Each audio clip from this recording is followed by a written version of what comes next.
मुंबई एक चमकता हुआ शहर, अंधेरी वेस्ट का इन्फिनिटी मॉल, हमेशा की तरह रोशन, भीड़भाड़ भरा। लेकिन इसी चकाचौंध के बीच एक फ्लैट था जहां एक दर्दनाक गुप्त कहानी जन्म ले रही थी।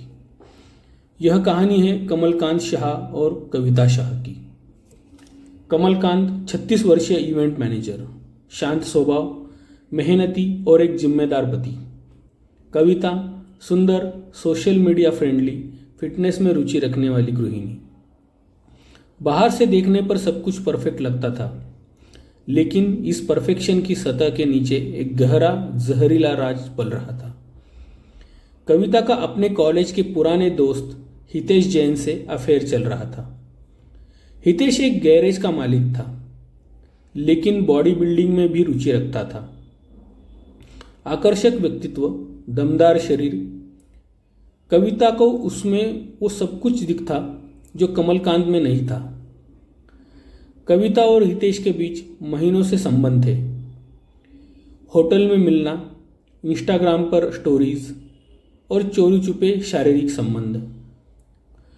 कमलकांत को कविता और हितेश की दोस्ती का पता था, लेकिन उसने पत्नी पर भरोसा किया, उसे आज़ादी भी दी, दोस्तों के साथ बाहर जाने की इजाज़त भी। लेकिन जब पति की नज़र को उनकी नज़दीकियाँ खटकने लगी, तो उसने कविता को चेतावनी दी और हितेश से दूरी रखने को कहा। बस यही से कविता और हितेश के लिए कमलकांत एक रुकावट बन गया और उन्होंने तय किया इस रुकावट को हमेशा के लिए खत्म करना होगा। अगस्त 2023, कमलकांत रोज की तरह काम से लौटा। कविता ने खाना परोसा। खाने की स्वाद में कुछ अजीब था, लेकिन उसने ध्यान नहीं दिया। अगले ही दिन उसकी तबीयत बिगड़ने लगी। कमजोरी, पेट दर्द, शरीर में जलन। कविता उसके सामने पत्नी बनकर उसका ख्याल रखती रही। अलग अलग जूस बनाकर देती, दवाइयाँ देती, लेकिन हालात दिन ब दिन बिगड़ती गई। कमलकांत को कोकिलाबेन हॉस्पिटल में भर्ती कराया गया। डॉक्टरों ने भी सभी टेस्ट किए, लेकिन कोई बीमारी पकड़ में नहीं आई। 15 से 16 दिन आईसीयू में बिताने के बाद डॉक्टरों को शक हुआ कि उसके शरीर में कोई जहर है, और जब रिपोर्ट आई तो चौंकाने वाली बात सामने आई। कमलकांत के शरीर में थैलियम और आर्सेनिक नामक धीमा जहर था। ऐसा जहर जो धीरे धीरे इंसान को मार देता है, और ये जहर उसे लगातार 15 दिन तक दिया गया था। डॉक्टर ने तुरंत पुलिस को सूचना दी। कविता, जो इतने दिनों से पति के सिरहाने पर बैठ के आंसू बहा रही थी, वही असली कातिल निकली। पुलिस ने जब कविता के mobile call details, CCTV footage और बाजार के बिल खंगाले, तो सच्चाई बाहर आ गई। वो बार बार हितेश से मिल रही थी, केमिकल खरीद रही थी और घर लाकर कमलकांत के खाने में जहर मिलाती थी। 8 दिसंबर 2023, कविता और हितेश को गिरफ्तार किया गया।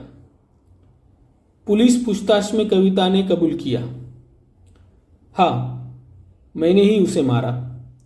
मुझे हितेश के साथ जिंदगी बितानी थी।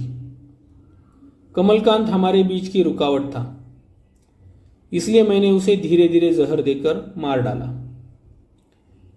और इसमें हितेश ने मेरी मदद की। हितेश ने भी माना। कविता मुझसे प्यार करती थी। मैंने सोचा हम दोनों नई जिंदगी शुरू करेंगे, इसलिए उसे मार डाला। पूरा समाज दहल गया। इतना ठंडा और खतरनाक प्लान। एक औरत जो 17 दिन पति की सेवा करती दिखी, वही उसे जहर देती रही। कमलकांत का मरना सिर्फ एक व्यक्ति की मौत नहीं थी, एक रिश्ते का कत्ल था। जिस थाली में वो रोज खाना खाता था, उसी में उसकी मौत परोसी जा रही थी। आज कविता और रितेश जेल में है।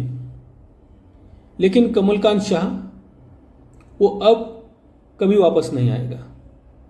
वो एक ऐसा पति था जिसने प्यार किया, भरोसा किया और आखिरकार अपने ही घर में अपनी ही पत्नी के हाथों जहर खाकर मर गया।